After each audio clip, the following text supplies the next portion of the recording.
Syederalun, sebanyak 53 tenaga kerja asing atau TKA asal Cina yang bekerja pada pembangkit listrik tenaga uap PLTU 34 di Suak Puntung, Kecamatan Kuala Pesisir, Nagan Raya menjalani pemeriksaan suhu tubuh.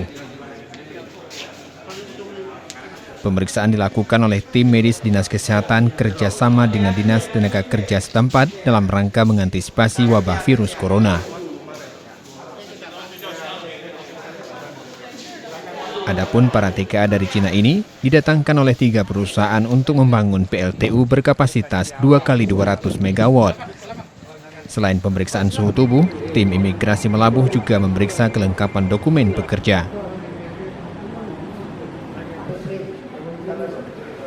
Sementara itu, Bupati Nagan Raya M. Jamin Idham bersama unsur Forkopimda juga menggelar pertemuan dengan pihak perusahaan PLTU 34. Dari Sukamakmur, Rizwan, Serambi On TV.